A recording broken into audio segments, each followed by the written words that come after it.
One, two, one, two, one, two. Salut Alpha podcast number 3. Yo, and I'm here with my man from UK. Actually, you're not in UK, but he still represent Great Britain. My man, Richard Yes, Pow. sir. How are you Yo, doing, yo, sir? yo. Very good, man. Very good. Thanks for having me on. Good to see you, my man. So, yeah, it's really an Yes, honor to sir. have you. It's an honor because you are one of these guys that have really pushed me to step up my game so far when it comes down to podcasts or just to talk about purpose-driven life. When I think about people who are focused, you are one of these people that whenever I see you, I feel like I need to go home and do my homework. So that's why I know that after this podcast, I will learn so much that I will have to go back and just learn and learn and learn and read and read.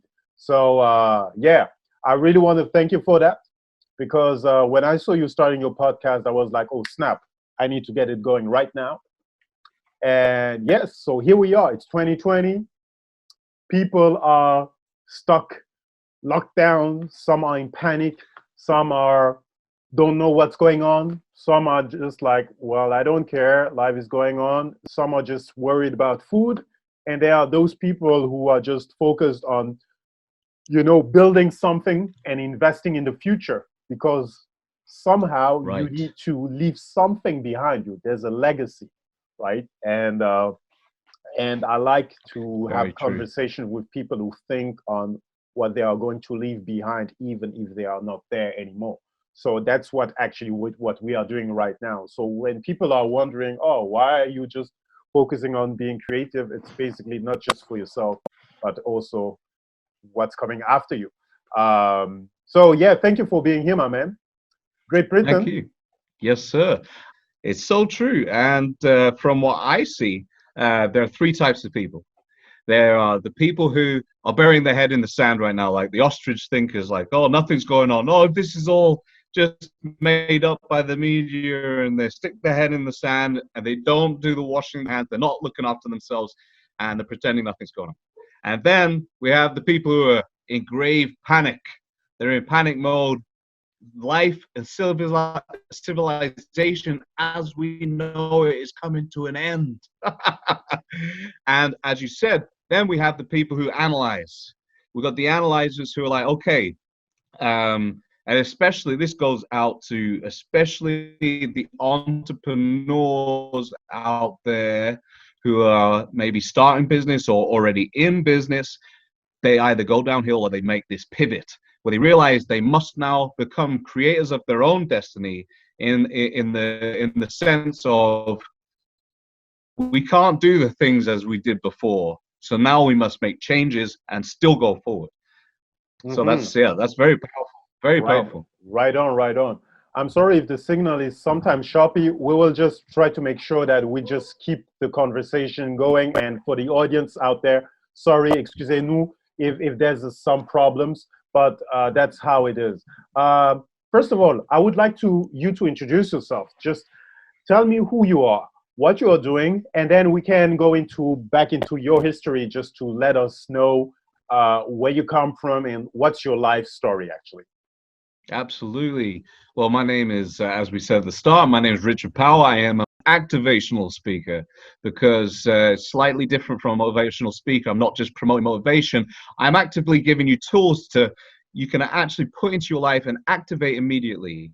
And when I speak on these subjects, I want to activate that part inside of people that says, you know what, I can give more. I know there's this burning fire within my belly which I've just been waiting to let out, and now is the time. So I'm an activational speaker and trainer.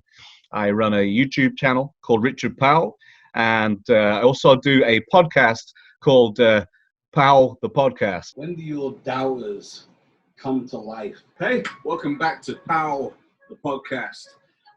For you, where do you come from? What's your story? Let's start from the beginning. Man, let's start from the right from the beginning. I grew up and I've got this thing in me called dyslexia, right? And so from a young age, I had a real struggle at school. When I was a kid, it wasn't as well known. Like dyslexia wasn't a thing back then. So I was just, considered stupid. And one thing that we've learned along the way is that, when we're children, we develop a lot of these things, like the view of ourselves as a child, and it's very hard to break. So my vision of myself was, I'm not a very academically minded person, so I'm never going to be very good. So I stopped trying. I basically stopped trying. And when I left school and I went to get a job, I made sure that I got a job that didn't involve much reading or writing. And that turned out to be in the painting world, painting and decorating. And so I started along a journey in painting. Didn't like it at all. Hated painting. But I thought that was all I was worth. This is what I was worth. So I thought there's no point me trying to do anything else because I will just fail. So I went along in my life for a long time doing that. And in London, actually, I had a business partner, and we went along on this job. And this job was a big job, and it's the biggest job that we'd ever had. And it meant we had to have ironclad paperwork. All these things needed to be signed. It needs to be done very professionally. And so I hired my business partner at the time to be the paperwork expert. So I didn't have to do it, basically. And so when it came to getting paid, anyways, off that job, the company we did the work for turned around and paid us about a quarter of the price. And so we were in shock. We were like, well, where's the rest? And they were like, we don't have paperwork for the rest. So that very decision there pushed me into being homeless. So I was made homeless off the back of that. And so, and that was when I was in London right there. So, it wasn't quite the streets of Winnipeg. Like, I wouldn't like to be on the streets of Winnipeg. That'd be ridiculous. But still, it wasn't a nice experience. Especially in winter. Yeah. Right. I don't know how these guys do that. It's, they are hardy people. But yeah, I mean, that part of my life, I managed to get back on my feet after that. It was a good year of messing around. Like, I had to go and squat in a house and all these terrible, I could go on for about an hour about this story, but just in a nutshell, like I, had to make some real, moves I wouldn't regularly do, let's say that way. So then I got back on my feet, and I got out of the painting game. I started delivery driving, and then I moved over to Canada. And I had 2 kids, and got married and all of this. But I just found, I didn't realize it at the time, but this depression that had just been following me around all my life was creeping up on me and creeping up on me and creeping up on me until I ended up self-sabotaging myself. I thought it was my wife who was making me unhappy, so I left my wife, and soon to find out that on my own, I was either just as miserable or even more miserable. So I started drinking very heavily, and and I actually, at one point, I was very suicidal. I didn't want to do this anymore. And a friend of mine, he because like attracts like, your friends around you, are normally a good reflection of what you are, and that's a very, very good, powerful tool to use, especially if you don't particularly like the people that you're hanging around with. Just understand you're probably attracting them to you.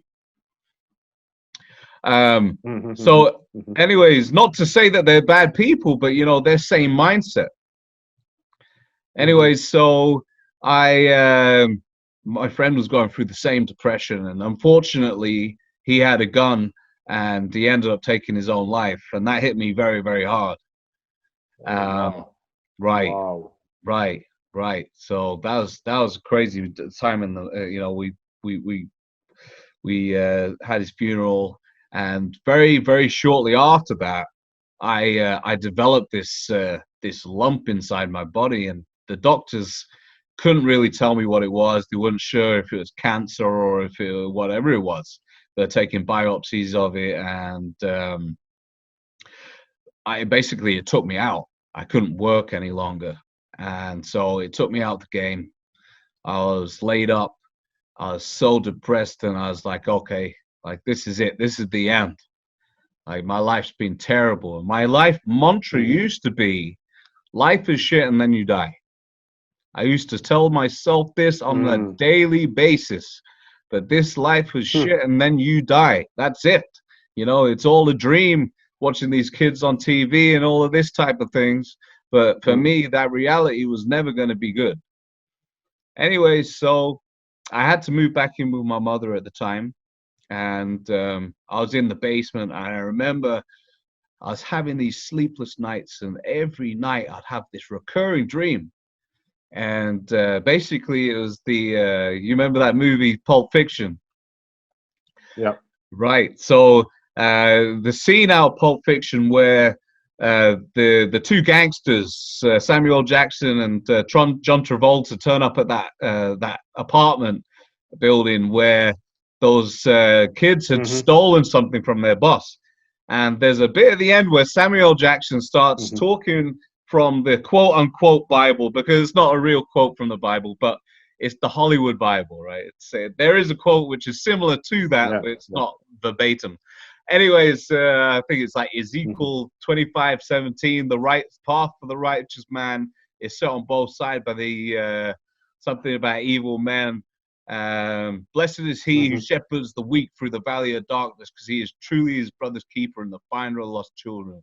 And I will strike down upon thee with great vengeance and furious anger those who attempt to poison or destroy my brothers. And you will know my name is the Lord when I lay my vengeance upon thee. Boom.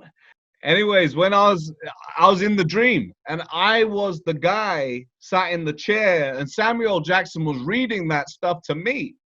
And every time it got to the gunshot, boom, I'd wake up. And the dream was so vivid. It was like I was there. And I would be sweating, covered in sweat. It was incredibly scary. I had to put all the lights on and everything. You know, I had to change my clothes because I was sweating so profusely. And this recurring dream went on for a good week, every single night, the same time. Anyway, on the last night, I sat up in my bed, like changed my clothes, sat up in my bed, and I'm like thinking to myself, like, what does this dream mean? Like this, like I can't do this anymore. So I ended up watching the scene to sort of try and analyze what went on there. And I started listening to the words. And in the words, it starts talking about, you know, the path of the righteous man.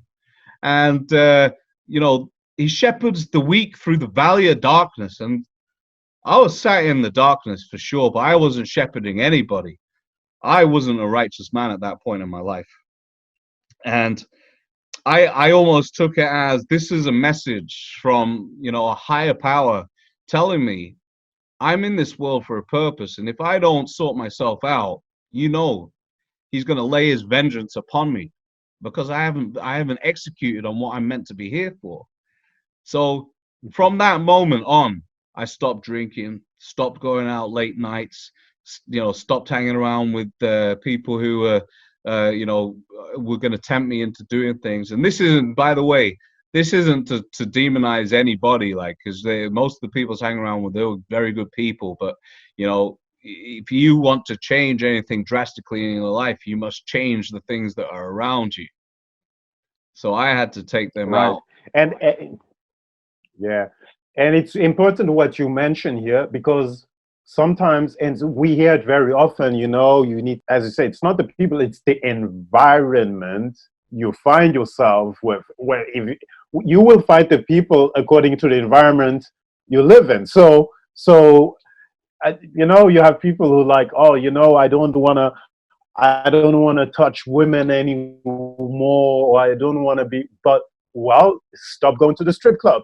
You know, it's like, because I'm telling you, there are people who might be like this, yeah, I'm going, but I don't want to have a girlfriend. I don't want to hang around women. I just go to have a drink. Well, and very often, it's what you mentioned. It's not about the people themselves. It's really what type of environment do you want to grow up with. You can have kids, you can have good friends, but if the environment is bad, and also you also create your own environment too, because you mentioned that depression didn't leave you just like this, just by changing country. It followed you.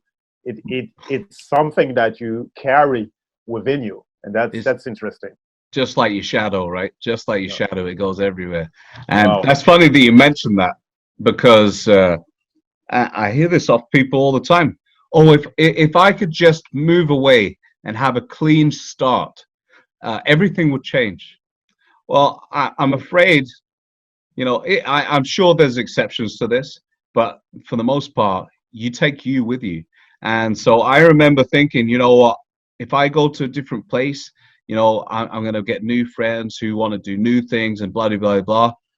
The same type of people I started to hang around with was the same as I was hanging around with before. Exactly the same, because you attract what you are at that very moment. You attract what you are. Absolutely. Right on. So, So from anyways, yeah. just to finish that story, from that moment onwards, I felt like there was a calling on my life um, to change huge things, and so I started getting back on my feet. I started really combating the depression. I feel like I had been in big denial for years that I was even depressed. I was just like, no, it's just life's terrible. It's like, no, actually, you have a problem here. So, I seeked out a good counselor, and I started talking to her, and I started reading profusely, and to the point now I read 2 books a week. And bit by bit, things started to change, like huge things. And then suddenly it was almost like it was meant to be, because then I started looking for new things to do in my life. I wanted to be a speaker. I knew always one of the things I've always been good at is speaking. And I started listening to people such as Les Brown or Tony Robbins, and TD Jakes, the all the big speakers who from the US, and they really inspired me. And I would listen to them and I'd think, I could do that. I could do that. And I'd listen to their stories and I'm like, oh, you think that's a story? I got a story for you. And I knew I can inspire people. And I got it in my mind that, if I can come back from that, everyone can come back from it, and people feel lost at the point. And I was like, I wish I had someone like myself who'd been through it and come back to sort of help me or guide me on that way. So bit by bit, I started making the journey, and now I try to motivate or activate people everywhere I go. Ni téléguidé, ni manipulé, mais inspiré. Car ma science n'est pas une fiction à la Star Wars. Mon histoire sera documentée comme Style Wars. Plus j'avance en âge, plus je prends conscience qu'on ne vit qu'une fois, ensuite viendra la sentence. So we wanted to talk a little bit about crisis and opportunities. So according to you, what are you seeing? What are the different patterns that you see in different ways to deal with the crisis? We see, for example, in Europe, like many countries like France, Italy, Greece, where it's crazy, like everything is on like totally stopped. And we see Europe kind of like deciding to cover everyone financially somehow. I know our family in Luxembourg, instead of 30 days now, it's been extended to 3 months of state of emergency. Yeah, like crazy. a banking country like Luxembourg shuts down everything, and people are still covered. Do you think something in the United States, imagine, to be shut down for 3 months? Like there's no country in North America that would cover everyone, and it's not even in the culture. We see in Sweden, in north of Europe, where people are like, oh, we'll just let the people continue to live, and we'll go progressively at it. So we see different values behind different ways of dealing with it. So what do you view in all this? What are your comments?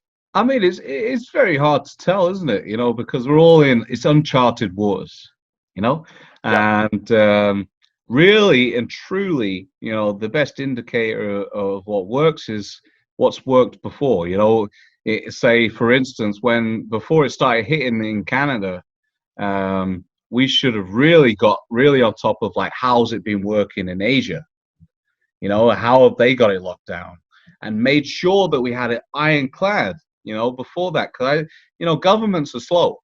Governments are slow. You know, they all like to get on the TV and start to say, "Oh, yeah, we're doing the best we can." But because of this, the hierarchy system and all the red tape they have to cut through and all of that, it takes a long time for these things to start going into process. And then also, you know, the lack of tests and all of that. So it's very hard to tell. But one thing that I do know is in Canada, because you know Canada's a huge country, huge, one of the biggest countries in the world, but not very big population. So we've got that going for us over here, because you Yeah, know yeah, that means we've got lots of room. We're not like, so for instance, in London, we're all living on top of each other. So New York is a prime example of that. Everybody living on top of each other. It is so hard to take, yeah, you know, keep a virus out of an environment such as that. Whereas Canada is a lot more open, and you see the harder hit areas such as Toronto, Vancouver are the ones which are more metropolis-like, right? They got that structure. Places like Winnipeg, for instance, small population. We've all, you know, pretty large spaces.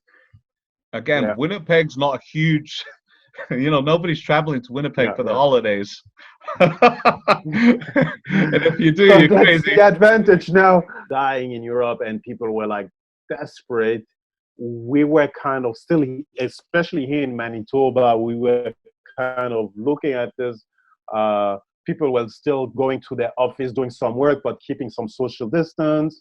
And it was kind of like we were not really aware. It's two different realities.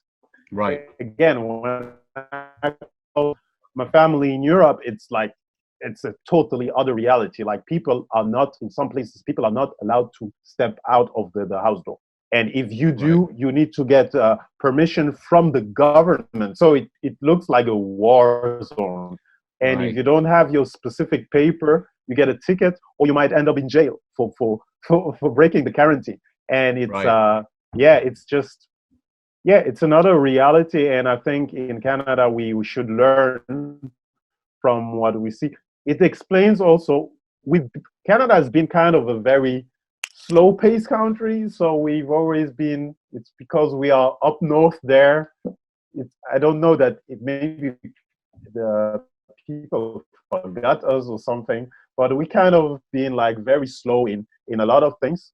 But I think we've just privileged and lucky to be so far away and not to be well. Now we start getting in tune with what's going on. But I think we're just lucky. When you see like the United States, just south of us, like how crazy it is. Right. Yeah, I mean, just our underpopulation has saved us somehow. But the other thing that I also see is like that nature is taking over. Like after just 2 weeks in some countries of not having human beings polluting and doing all their business, you see in some places that just nature starts to to take over again. You see certain species of animal roaming around the cities that you thought that had disappeared somehow.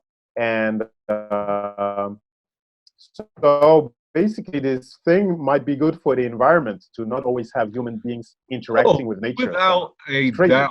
Without a doubt, this is going to be great for the environment. You know, the emissions. Even they said, I think it was in China, that the smog levels have been at the all-time low since they've been recorded, or something like that. Or, you know, or for many, many years.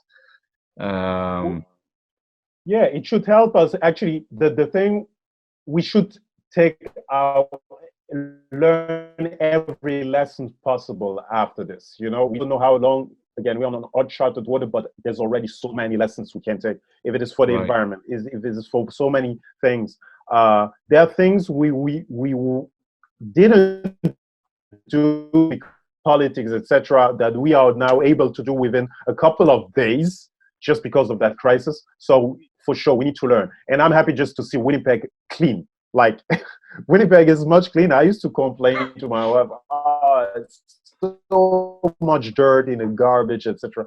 And now the city is just clean. People like everything's clean. Even the bus is clean. So why did we have to wait so long to clean up the city? Which is, you know, it's a lot of waking up, right? A lot of waking up to you know, what we were living like and stuff like that.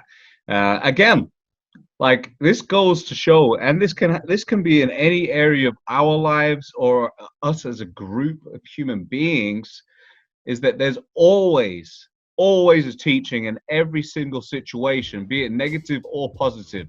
There's always a teaching. Yeah. And it's until you take the learning from the teaching that I believe that we can move forward. Or I in my terms would be go to the next level, right? I feel like we live in a next level environment. So, you know, we seem to go on a spiral, go circling around an issue, and then until we can conquer that issue, we can't go to that next level. And that's the same in life and in society. Exactly, man. Okay, so we're gonna have another break, and then we're gonna go back to talk about the next level. Since you are so proud about your British roots, we need also to talk about Tyson Fury, Anthony Joshua, and what Great Britain means for boxing, okay? Yes, sir.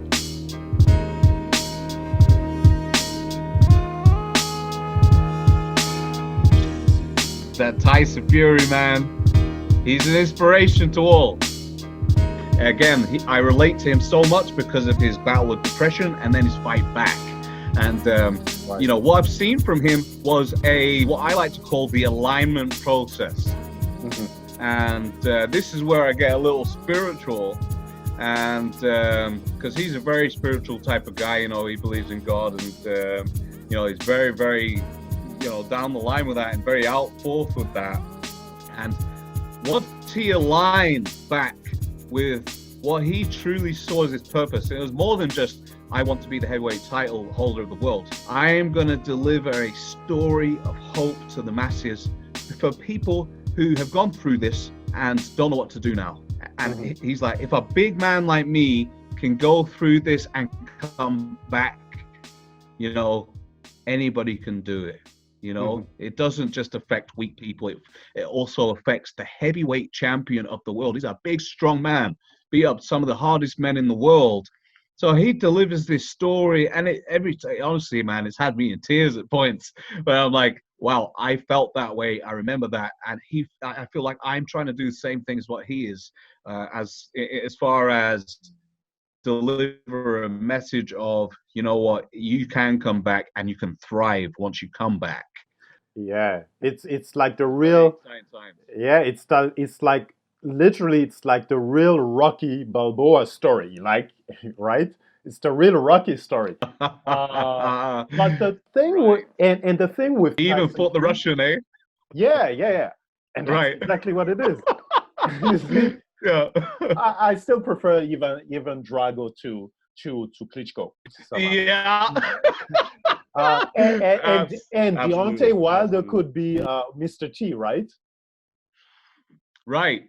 Wilder could be Mr. T. I forgot Mr. T's name in Rocky, but actually you see it's so many parallels. It's crazy. But the thing with Tyson Fury is that, I mean, the first time we've heard really about mental health issues or someone's life really falling apart in the world of boxing was actually Mike Tyson. Mike Tyson actually was like the first guy, and I'm sure there were multiple other guys, because boxing, I have a family members. My father used to be a boxer, so I know that it's a world where people are being treated like, you know, you just good for like a circus animal. So once you are there to entertain and when you keep winning and entertain people, it's great. And then you are just a property of a whole business or whole industry. And Mike Tyson embodied that so well because he was just that wild animal in a cage. And we saw everybody witnessed his downfall somehow. But he redeemed himself kind of late in his life. Even when you see him, you still see like he wears the stigmas until today. You know, you can say what you want that he has his podcast, etc. But whenever you see Mike Tyson, I love Mike Tyson but it's a little bit sad because you see all the stigmas and all the wounds and scars that are really still open there. Whereas for Tyson Fury, he was able to turn it around while still being in a career of an active boxer. And that's the beautiful thing. It's not like, he won, he left, he fell, recovered, and now he transitioned into or not just into becoming this great inspiration for people after his career ended. Actually, it's beautiful because he was able to turn it around and come back to his first love, which is boxing, and succeed and being really, that's a true story of redemption. That's even more than redemption. It's like, yeah, it's complete restoration. And yeah, when you see him boxing, he's just happy to be able to share that story while continuing to build something. And that's the beauty with Tyson Fury. And that's why I think he's someone that people really gravitate and follow. I don't count out Wilder. I think count out has still a lot to learn in that regard because it's like this American prototype of, believe in yourself, etc. And but I think I wish Wilder, I hope that somehow he's gonna find a way to recover from it because like you saw that fight, I saw that fight. I didn't expect. I was kind of naive thinking that Wilder would just knock him out, knowing that he was limited technically. We all saw it. We all knew. Um, and But somehow, yeah, of course, he was being exposed at every level. But I think he was for most of the thing technically, but also mentally you could just see another animal. Like Fury mentally, because of the experience he had, uh, he was able to dig in all that to be able to execute. He was just mentally, he was just from the beginning to the end, everything was planned out. Like everything, his entry, everything was just even his press conferences. He wasn't like talking crazy. He knew exactly what he was doing. He and that this comes from that experience of going through that valley. And I think, as you said, he had also the right people around him. He had the right connection, even spiritually. He knew exactly. I think he really had good people around him to help him to go that road, even to change a coach. People were criticizing him for changing trainers, but even his trainers knew, well, no, you need certain types of people for a certain time. For this part of your life, you need people. You need your daddy, you need your mom for a certain time of life. Then there's time you need to grow. Right. It was just interesting. And one thing that most people who haven't ever had any dealings with depression or anything like that, it takes a certain level of mental toughness to go through that. If you're dealing with that still, and most people don't know they're dealing with it, and still able to come out and show up in life, and then to come back in such a strong way. And there was a part in that fight where I saw a shift from Deontay Wilder. Deontay Wilder had become not just cocky, but he was being mean. He was being mean, and I'm not sure he's a mean boxer, but like he was aligning with the wrong side. Like there's a famous psychologist called David Hawkins, and he has this amazing book called Power versus Force.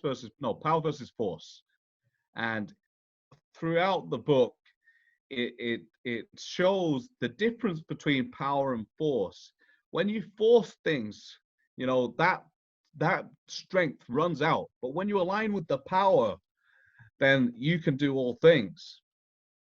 And whether you want to take that in a spiritual sense, I feel that Tyson Fury had him beat in both. And I know there's one interview where he turned around and he said, "You don't believe I've got Christ the Father with me, and you don't believe." And you could see the mental game that he played with him is like, you could tell Deontay Wilder was questioning his whole theory of life, not just his boxing, but life. You could tell. And even, you know, you heard his excuses afterwards, you know, the costume was too heavy and all of that. But yeah, I had no doubt, by the way, I had no doubt in my mind that Tyson Fury was going to come out on top. Yeah. But it's a really life lesson, beautiful life lesson. And yeah, I always respected him, but I gained so much more respect and to see really, um, yeah.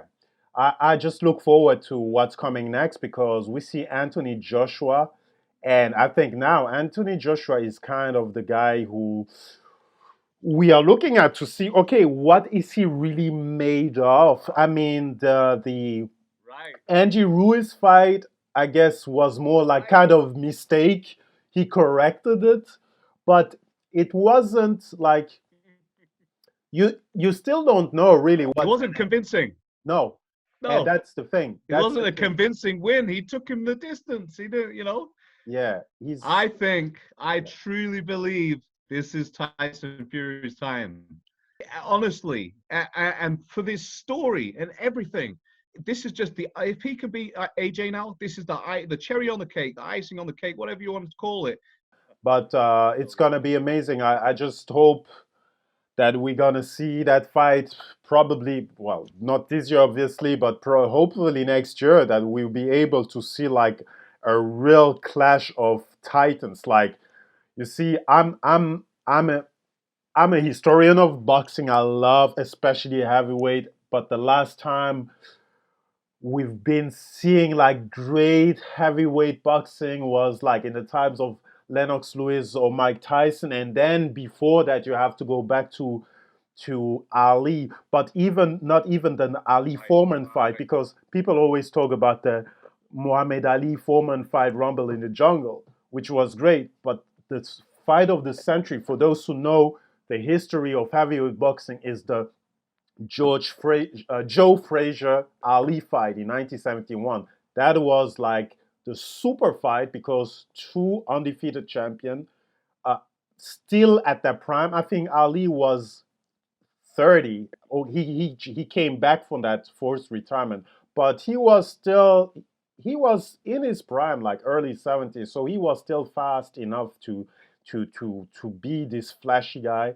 And Joe Frazier was just this crazy. He was the equivalent. For those who don't know Joe Frazier, he was kind of the equivalent of Mike Tyson, like short, but like he could punch.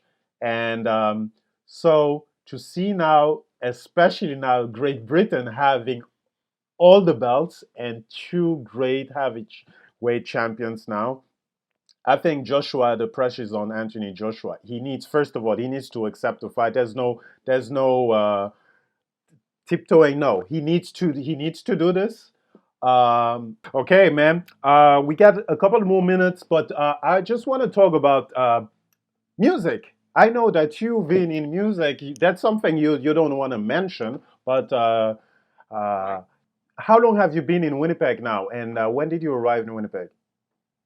I came to Winnipeg in 2009. Wow. But you still have your UK slang and accent, and that's what I love. So tell me about how you grew up in UK and how was you were also involved in music, like in hip hop. So just talk to me about the scene there and what you have experienced you as an artist in the UK scene. Where exactly, which city, and what was the vibe back then when you were a teenager or a young adult back then in Yeah. the UK? Right. Well, this was just before the grime scene. If anybody knows about UK music and UK hip hop, and so grime wasn't really that big right then. It was more UK hip hop, um, and you know they had a great sound, very So, lyric based hip okay, hop. so what were the groups? Just mention a few groups and just, yeah, what kind of sound? Yeah. There was Skinny people like Skinny Man. Skinny Man was one of my favorites back in the day. Like, he got some really good flow. And geez, what's that guy's name? There was one guy that did Dreamy Days. Bruce Maneuver is probably my favorite though. Those people like Rodney P. Rodney P. Like Oh, he's huge. yeah, Like yeah. Rodney, you know Rodney P. in London Posse. Yeah.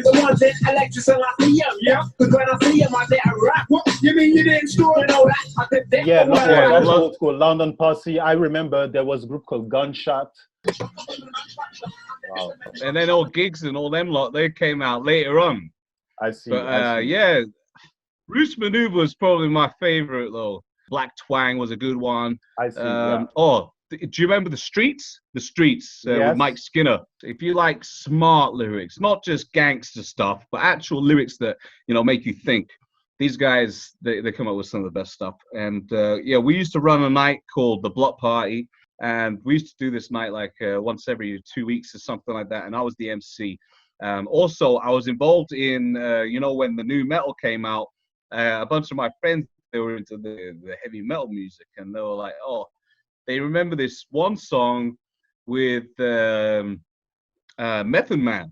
And they did it with Limp Bizkit. And they were like, oh, we want to make a sound which is similar to this. So I came down there and we did that song. We actually did a cover of I think it's called Shut the F Up. And we had a great time. And then we decided we were going to do more. And we started writing our own things. And we got signed to a record label. It was just like an underground record label, nothing big or anything like that. But then we went like, we would go on little tours and stuff like that. Once we got all the way over to Rotterdam, and that was fun, doing our thing. And we played at Fat Boy Slim's club down in Brighton at one point. Yeah, that was good times. But then, you know what? Life kicked in, and I fell off the music scene for many years.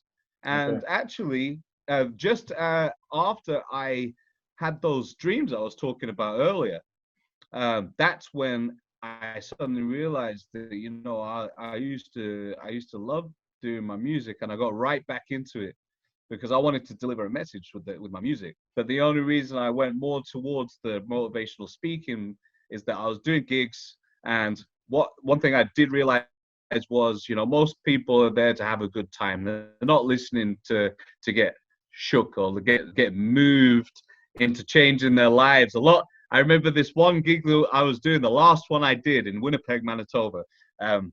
These two girls, they're drunk out of their mind, and they're at the front of the stage with one of those parking cones, like shouting through, going, play some Eminem, play some Eminem. And I'm like, wow, what am I doing here? I'm getting too old for this. Like, I want to be in bed right now.